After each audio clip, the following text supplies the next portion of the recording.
और उत्तर प्रदेश के चुनावी माहौल में जैसे पूरा कुनबा और खानदान जुट गया है। जी हां, पहले अब्बा जान का शोर था, अब चचा जान, अम्मी जान तक के रिश्ते चुनाव में गूंज रहे हैं। टिकैत ने ओवैसी को बीजेपी का चचा जान कहा तो आपने घुमा फिराकर अम्मी जान की एंट्री का जिक्र कर दिया। सबसे पहले अब्बा जान ने मारी एंट्री।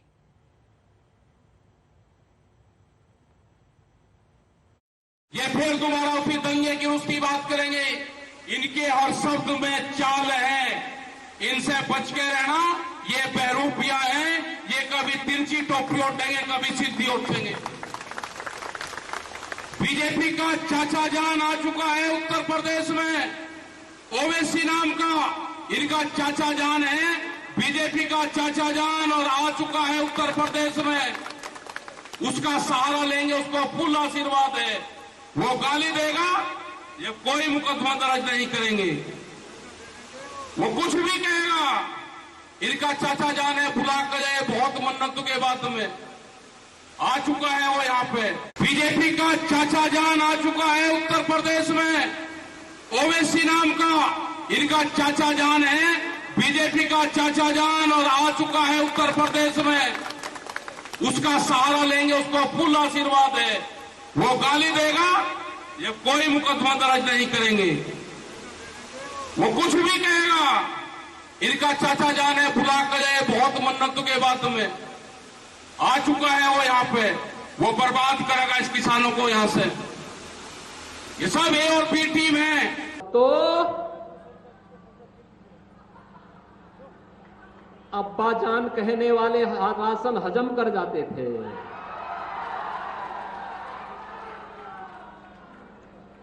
तब कुशीनगर का राशन नेपाल पहुंच जाता था, बांग्लादेश पहुंच जाता था।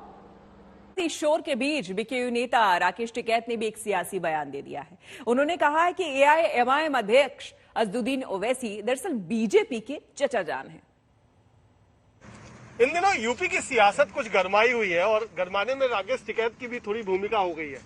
ये मुख्यमंत्री साहब ने अब्बू जान कहा, अब्बा जान कहा, आपने चाचा जान निकाली। क्या कंपटीशन है क्या कुछ? नहीं, कंपटीशन क्या होता? कोई बाहर से हमारे प्रदेश में आया, किसी को फायदा देने के लिए आया, तो उसका मान सम्मान तो रहना चाहिए ना। तो हमारी संस्कृति ये तो नहीं कहती कि हम उसको मान सम्मान नहीं उसका करेंगे।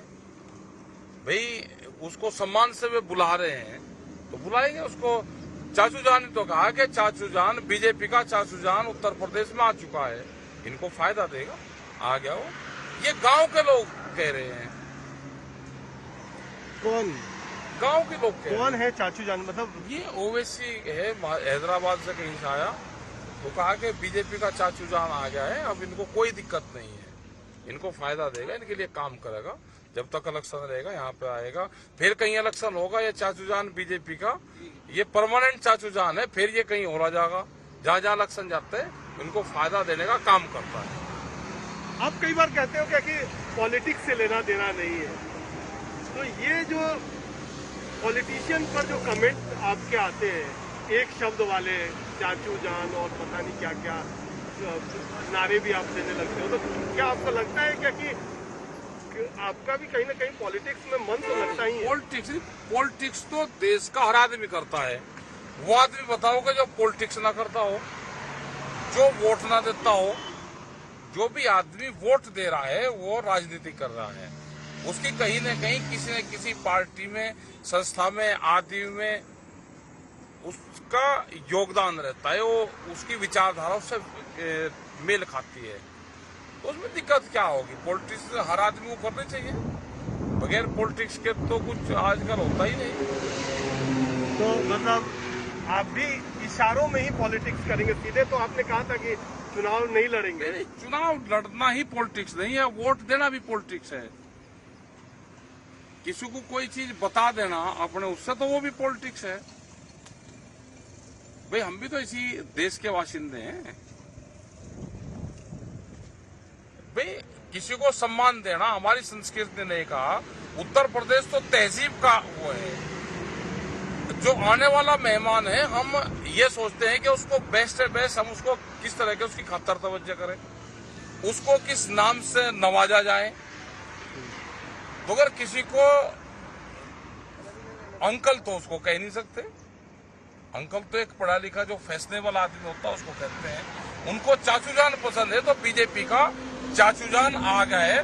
जहां जहां पे भी इलेक्शन होंगे वो उनको वहां पे उनकी मदद करता है, उसको तो सम्मान करना चाहिए, स्वागत उसका करना चाहिए इनको सबको। पश्चिम यूपी में जीतना है तो जाट वोटों को साधना जरूरी है।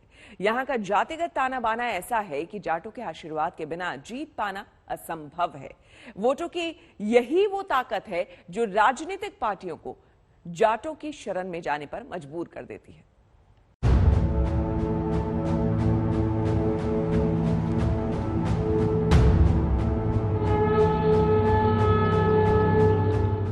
अयोध्या का तो सियासत से रिश्ता ही अटूट है। अब पीएम मोदी ने अलीगढ़ को भी नया आयाम दिया है। अलीगढ़ को पश्चिमी यूपी की नई प्रयोगशाला बनाने का प्रयास किया है। इसकी झलक आज की इस रैली में आपको भी भरपूर दिखी होगी। मैं पश्चिम उत्तर प्रदेश के लोगों को विशेष तौर पर याद दिलाना चाहता हूं। इसी क्षेत्र में 4-5 साल पहले कितने ही लोगों को अपना पुश्तैनी घर छोड़ना पड़ा, पलायन करना पड़ा। आज यूपी में कोई अपराधी ऐसा करने से पहले 100 बार सोचता है। अलीगढ़ एक प्रतीक है, जैसे कि अयोध्या एक प्रतीक रहा है। अलीगढ़ एक विरासत है, जैसे कि अयोध्या की भी एक विरासत रही है। अयोध्या अध्याय से बीजेपी केंद्र की सत्ता तक पहुंची। आज अलीगढ़ की दरकार यूपी के लिए जरूरी हो गई है। जाट और मुस्लिम वोट के ध्रुवीकरण के डर से धमनियों में लहू की रफ्तार तेज हो गई है। सोचना और समझना जरूरी है कि अलीगढ़ में शंखनाद से पहले योगी जी ने अब्बा जान वाला चैप्टर क्यों खोला और आज अखिलेश यादव को जवाब देने क्यों आगे आना पड़ा। अब्बा जान कहने वाले राशन हजम कर जाते थे।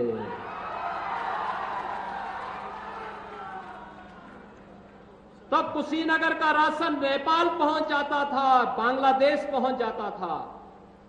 और आज कोई इन गरीबों का राशन निकलेगा तो राशन तो नहीं निकल पाएगा, लेकिन जेल जरूर चला जाएगा। भारतीय जनता पार्टी की सरकार का जाना तय है और इसीलिए सरकार के मुखिया की भाषा बदल गई है। पश्चिमी यूपी का जाति और मजहबी पेच ही कुछ ऐसा है कि इसमें उलझने की मजबूरी है। 14% जाट, 16% दलित, 22% मुस्लिम।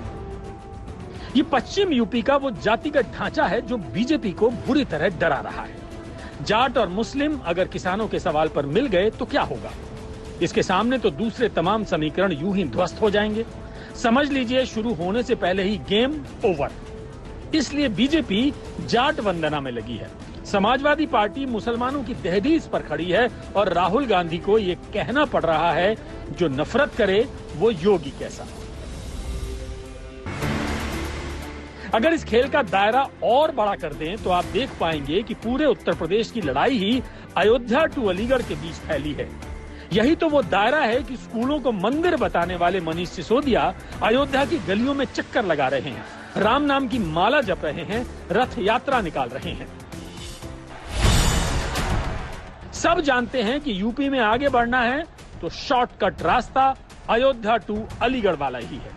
इसी रास्ते पर योगी आदित्यनाथ हैं, अखिलेश मायावती हैं, कांग्रेस आम आदमी पार्टी से लेकर ओवैसी की AIMIM भी है। अयोध्या में समर श्रीवास्तव के साथ संजय शर्मा, अलीगढ़, आज तक। इस वक्त की सबसे बड़ी खबर आपको बता दें, दिल्ली से लेकर उत्तर प्रदेश, महाराष्ट्र और पाकिस्तान तक फैली साजिश की परतें धीरे धीरे सामने आ रही है। 4 संदिग्ध पुलिस रिमांड में है। जी हां, आपको बता दें कि 6 लोगों को पकड़ा गया था और पूछताछ में गिरफ्तार आतंकियों का खुलासा भी कई सामने आया है, जो कि हम आपको बताएंगे। लेकिन इन 6 में से 4 को रिमांड पर भेज दिया गया है। 2 की आज शाम में पेशी होने वाली है। इस पूरी खबर में ये सबसे पहले अपडेट आपको हमने बता दिया। अब आपको बता दें कि आतंक की ट्रेनिंग के लिए इन्हें बाकायदा फार्म हाउस में रखा गया था। खुद आतंकियों ने यह कबूलनामा किया है। पाक सेना का अफसर ने फार्म हाउस तक इन्हें पहुंचाया था। ये बात उन्होंने कही कि पाकिस्तानी सेना के जो अफसर थे उन्होंने बाकायदा इन्हें फार्म हाउस में रखा। पाक सेना ने फर्जी नाम से दी आतंकी ट्रेनिंग। इन्हें बाकायदा इनका नाम बदला गया, फर्जी नाम रखा गया और उसके बाद ट्रेनिंग दी गई। तो ये जो तमाम पूछताछ हुए हैं, गिरफ्तारियां हुई हैं, उसमें आतंकियों ने यह खुलासा किया है।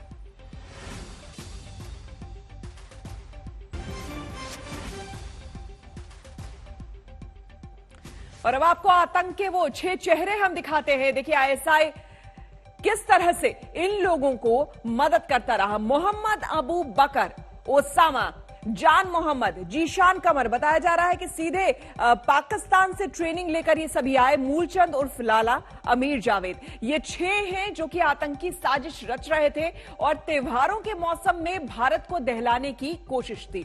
उत्तर प्रदेश से दबोचा गया है जीशान कमर।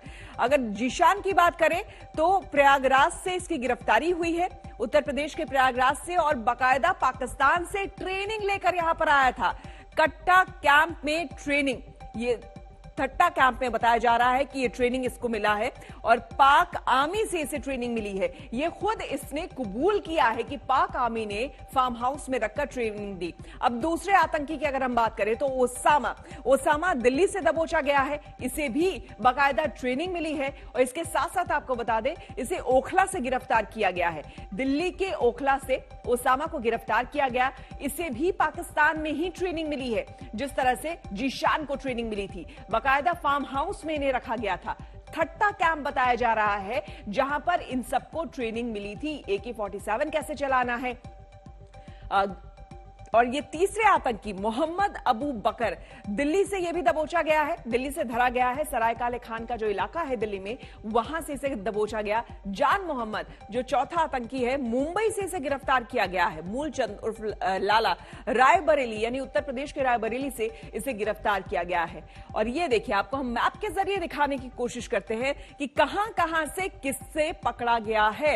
ये देखिए, लखनऊ से सबसे पहले इसे पकड़ा गया, उसके बाद मस्कट से जीशान, देखिए जीशान से मुलाकात हुई बोट से सफर करके। ये कैसे कैसे कहां से आया है, ज्योनी पाकिस्तान। ये थट्टा, यही वो सेंटर है जहां पर इन सभी आतंकियों की ट्रेनिंग हुई है।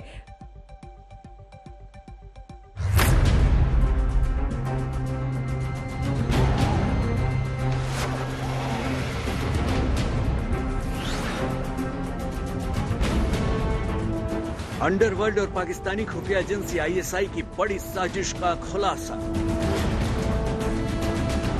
आतंकवाद की डी कंपनी के नए प्रोजेक्ट का भांडाफोड़।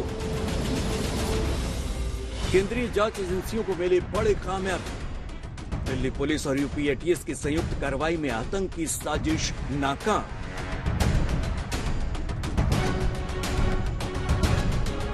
दिल्ली पुलिस का दावा है कि अंडरवर्ल्ड के साथ पाकिस्तानी खुफिया एजेंसी आने वाले दिनों में बड़े हमले की तैयारी कर रहा था। दिल्ली पुलिस की स्पेशल सेल ने 3 राज्यों महाराष्ट्र, दिल्ली और उत्तर प्रदेश के 6 संदिग्ध आतंकियों को गिरफ्तार किया है। पुलिस के मुताबिक गिरफ्तार होने वाले ओसामा और जीशान कमर ने पाकिस्तान में आतंकी ट्रेनिंग ली है। बाकी मूलचंद उर्फ लाला, मोहम्मद अबू बकर, जान मोहम्मद अली शेख और मोहम्मद आमिर जावेद हैं। एक मल्टी स्टेट ऑपरेशन में हमने 6 लोगों को गिरफ्तार करा है। खास बात इसमें यह है कि इन 6 में 2 आदमी ऐसे भी हैं जो कि पाकिस्तान में जाकर अभी इसी साल ट्रेनिंग कर वापस आए हैं। केंद्रीय एजेंसी से हमें एक इनपुट मिला था कि भारत के कुछ प्रमुख शहरों में कुछ आतंकी घटनाएं करने की एक साजिश हो रही है जो कि बॉर्डर के उस पार से है। जीशान और ओसामा जो कि पाकिस्तान से ट्रेनिंग लेकर अप्रैल में ही वापस लौटे थे, उन्हें ISI से ये निर्देश दिया गया था कि ये उत्तर प्रदेश और दिल्ली में तमाम ऐसे जगहों को टारगेट करे जहां पर धमाके किए जा सकते हैं। दिल्ली पुलिस का कहना है कि ट्रेनिंग के लिए पहले मस्कट पहुंचाया गया, फिर वहां से शिप और बोट के जरिए पाकिस्तान के एक फार्म हाउस में भेजा गया। 2 आदमी ऐसे हैं जो कि अभी अप्रैल में यहाँ से मस्कट गए थे। यहाँ से वो बाय एयर गए और वहाँ से मस्कट से इनको by ship and boat Pakistan ले जाया गया। वहाँ ग्वादर पोर्ट के पास एक फार्म हाउस में इनको रखा गया और जहाँ पर कि इनको एक्सप्लोजिव बनाने में और साथ में fire arms including AK-47 handle और फायर करने की ट्रेनिंग दी गई। ये ट्रेनिंग लगभग 15 दिन की थी और इस ट्रेनिंग के बाद ये लोग वहाँ से वापस मस्कत आए। फार्म हाउस में इन्हें बम और IED बनाने की ट्रेनिंग दी गई, AK-47 चलाने की ट्रेनिंग दी गई और रोजमर्रा के इस्तेमाल में आने वाली चीजों से आगजनी करने की भी ट्रेनिंग दी गई। पूछताछ में जिशान और उसामा ने खुलासा किया है कि दोनों को पाक आर्मी के अफसर ने कराची के पास ठट्टा इलाके में ट्रेनिंग दी। ठट्टा वही इलाका है जहां मुंबई के 26/11 हमले में शामिल आतंकी अजमल कसाब को पाकिस्तान आर्मी के अफसरों ने ट्रेनिंग दी थी। कुल मिलाकर ISI ने आतंकी साजिश के लिए अंडरवर्ल्ड का इस्तेमाल करने का पूरा खेल तैयार किया था। हिमांशु मिश्रा, दिल्ली, आज तक। और स्पेशल सेल के दफ्तर से हिमांशु मिश्रा हमारे संवाददाता हमारे साथ जुड़े हैं। हिमांशु, 4 को कस्टडी पर भेज दिया गया है और 2 की आज पेशी होने वाली है। कई अहम खुलासे हो रहे हैं, क्या अब भी कई ऐसी चीजें हैं जो कि और जानकारी हमें मिलेगी? स्पेशल सेल की तरफ से और कुछ जानकारी मिल पाई है? देखिए, अभी जो 2 को पेश करना था, जिशान जो कि मस्कट के जरिए पाकिस्तान गया था, जिसे ट्रेनिंग दी गई थी, और उसका एक साथी आमिर, इन्हें यूपी से लाया गया था, जिसके बाद कोर्ट में पुलिस ने पेश किया। 14 दिन की रिमांड की मांग की थी और पुलिस ने कहा था कि इलाहाबाद लेके जाना है। तो उन दोनों की 14 दिनों की रिमांड फिलहाल पुलिस को मिल चुकी है।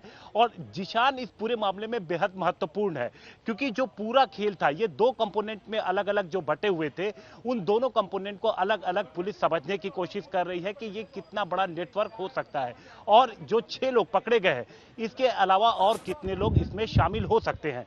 दूसरी सबसे बड़ी जो चीज है, इसमें ISI जैसे जिशान से पुलिस ये जानने की कोशिश कर रही है कि कौन कौन से जो टारगेट है, क्या रेकी की गई थी अभी, या अभी उन्होंने ये तय किया था कि सिर्फ त्योहार जब आएंगे तो उस दौरान किन किन इलाकों में उन्हें जाके ID ब्लास्ट करनी है ताकि ज्यादा से ज्यादा नुकसान हो। तो ये टारगेट क्या रेकी की जा चुकी थी, कौन कौन लोग रेकी करने में शामिल थे, इसके अलावा स्लीपर सेल और कौन कौन थे जिन्होंने इन्हें पूरा सामान मुहैया कराया। तो काफी कुछ अभी पुलिस को इन लोगों से निकलवाना है, जिसमें वो टारगेट की जगह है। अगर टारगेट किलिंग की भी बात सामने आई है तो कौन कौन टारगेट किलिंग के लिए इन लोगों ने क्या कोई लिस्ट बनाई थी जो पीछे से भेजी गई थी, या फिर इन्होंने अभी वो भी बना ली थी। तो कई सारी चीजें हैं जो अभी पूछताछ के बाद ही साफ हो पाएंगी। और उसमें पुलिस का इस साफ तौर पे कहना है कि ये नेटवर्क जितना दिख रहा है, अभी जो 6 लोग गिरफ्तार हुए हैं, इनसे काफी बड़ा हो सकता है, इसमें कई लोग और शामिल हो सकते हैं। और ये जो पूरा ऑपरेशन है, ये केंद्रीय एजेंसियों से सबसे पहले दिल्ली पुलिस को टिप मिली थी और उसके बाद पुलिस ने चलती ट्रेन से कोटा के पास से आमिर को गिरफ्तार किया, जो महाराष्ट्र का रहने वाला है, जो कि डी गैंग के लिए काम करता है। जब पुलिस को यह पता लगा और काफी दिनों के बाद, 93 के बाद, आप कह सकते हैं 93 के बाद, इतना बड़ा खुलासा सामने आया है जिसमें गैंगस्टर डी कंपनी का नाम आतंक के साथ जुड़ करके सामने आया है। फंडिंग की बात कही गई है डी कंपनी से। बिल्कुल, आपसे और हम जानकारी लेंगे, लेकिन इस बीच आपको बता दें कि टेरर मॉड्यूल का भंडाफोड़ हो गया है, मगर खतरा अभी टला नहीं है। त्योहार आने वाले हैं और बाजारों में भीड़ भाड़ को देखते हुए सुरक्षा बढ़ा दी गई है। दिल्ली का हाल देखिए। गिरफ्त में आतंकियों से दिल्ली पुलिस की स्पेशल सेल की टीम लगातार इसी जगह पर लोधी रोड ऑफिस में पूछताछ कर रही है। पुलिस अब यह समझने की कोशिश कर रही है कि जो 6 लोग उत्तर प्रदेश, महाराष्ट्र, राजस्थान के कोटा में चलती ट्रेन से जो समीर पकड़ा गया, दिल्ली से जो पकड़ा गया, इन सब के अलावा इस पूरी साजिश में और कौन कौन शामिल रहा है। क्योंकि दिल्ली पुलिस का यह कहना है कि जो पूरा मॉड्यूल था, इसके 2 कंपोनेंट थे। एक जिसे अंडरवर्ल्ड निर्देश, प्रदेश के ATS चीफ और ADG law and order Prashant ji हैं। सर, किस तरीके से ये पूरी कामयाबी मिली और कितने खतरनाक मंसूबे थे इनके? ये सूचना इंटेलिजेंस हम लोगों को मिली थी और जिसको स्पेशल सेल ने शेयर किया था, और उसके आधार पे लगभग 1 सप्ताह से हमारा ऑपरेशन चल रहा था।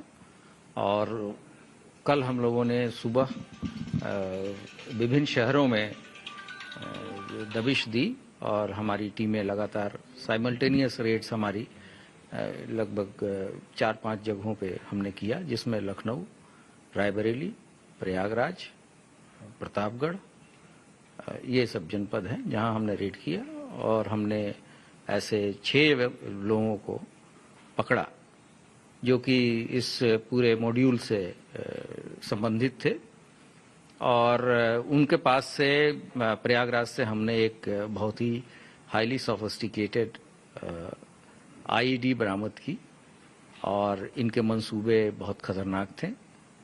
और आपको पता होगा कि उत्तर प्रदेश में पिछले 8-10 दिनों में काफ़ी वीवीआईपी विजिट्स हुए हैं, तो इसको लेके चुनौतियां और भी ज़्यादा थी, लेकिन हमारी एटीएस की टीम ने इनको पकड़ा।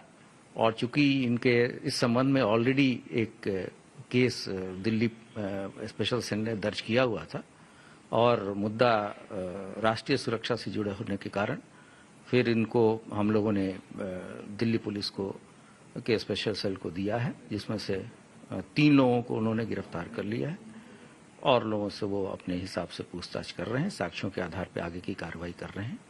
और जब इनको पुलिस कस्टडी रिमांड में लिया जाएगा तो हमारी एटीएस की टीम भी पूछताछ में शामिल रहेगी तथा उससे जो चीज़ें प्रकाश में आएंगी उसमें आगे की कार्रवाई भी हम लोग करेंगे। जैसे आप कह रहे थे कि अभी पॉलिटिकल तमाम रैलियां हुई हैं, तो क्या कोई पॉलिटिकल रैलियां भी इनके साजिश थे कि पॉलिटिकल रैली में मतलब बड़ी साजिश रचे, विस्फोट करने की कोशिश थी इनकी? क्या कहां रैकी करके आए थे उत्तर प्रदेश में अगर बात करें तो? मैंने कोई पॉलिटिकल रैली की बात नहीं की, ये आपका अपना इंटरप्रिटेशन है। मैंने आपको वीवीआईपी विजिट्स के बारे में बताया था और तमाम ऐसे भीड़ भाड़ की जगह हैं, संवेदनशील स्थान हैं जहां की विस्फोट होने से काफ़ी अफरा तफरी मच सकती है। तो उस हिसाब से भी ये मुद्दा काफ़ी संवेदनशील है और ये पूरा राष्ट्रीय सुरक्षा से जुड़ा हुआ मामला है और एक आईएसआई के द्वारा कंट्रोल्ड ये पूरा मॉड्यूल था जिसको सक्सेसफुली यूपी एटीएस ने बस्ट किया है और आगे की कार्रवाई, इसमें जो विवेचनात्मक कार्रवाई है वो स्पेशल सेल दिल्ली के द्वारा किया जाएगा। सर, लंबे अरसे के बाद अंडरवर्ल्ड और आईएसआई का नेक्सस सामने आया है और उत्तर प्रदेश कहीं ना कहीं अंडरवर्ल्ड में जो शूटर सप्लाई होते थे, एक जो शुरुआती जो लोग काम कर रहे थे वो सक्रिय तौर पर रहा। तो ऐसे में अंडरवर्ल्ड को लेकर के और आईएसआई जो तमाम एटीएस की एजेंसी भी काम कर रही थी, तो अब कैसे काम करेंगे? चुनौती बढ़ गई है अंडरवर्ल्ड के सक्रिय होने से? देखिए, जो चुनौतियां हैं वो लगातार हम स्वीकार कर रहे हैं और इसके पहले भी हम लोगों ने मॉड्यूल बस्ट किए हैं और आगे भी हम उस चुनौती को स्वीकार करते हुए उससे हम उस पर सफलता पाएंगे तथा ये सुनिश्चित कराएंगे कि यहाँ किसी तरह की कोई गड़बड़ी न होने पाए। सर, जो लोग पकड़े गए हैं उनकी भूमिका के बारे में कि ये लखनऊ से पकड़े गए, जो बहराइच से पकड़ा गया, बहराइच का रहने वाला शख्स पकड़ा गया, रायबरेली से पकड़ा गया, प्रयागराज से पकड़ा गया, प्रयागराज से एक एक्टिव आईडी मिली, ये लोग किस तरीके से किनके रोल थे और आगे कहाँ तक इनके तार जा रहे थे? ये जो जब आगे की पूछताछ होगी तो इससे पता चलेगा। बहराइच का जो व्यक्ति पकड़ा गया है वो दिल्ली पुलिस के स्पेशल सेल ने पकड़ा है। उसकी धरपकड़ एटीएस यूपी के द्वारा नहीं की गई है और जिन 6 व्यक्तियों की धरपकड़ की गई थी उसके बारे में ऑलरेडी प्रेस को सूचित किया जा चुका है। सर, एक आखिरी सवाल, जो लखनऊ से पकड़ा गया आमिर जावेद, उसका ओसामा से कहा जा रहा है कि रिलेशन था, रिश्तेदार हैं ओसामा, जो पाकिस्तान में जाकर ट्रेंड होकर के आया है। तो क्या आमिर ओसामा के कहने पर आमिर लखनऊ में कोई बड़ी साजिश के लिए तैयारी कर रहा था या प्रयागराज से जो जीशान पकड़ा गया वो एक बड़ी तैयारी कर रहा था? ये लोग अकेले क्या इंटरकनेक्टेड थे, कभी मिले हैं, कैसे?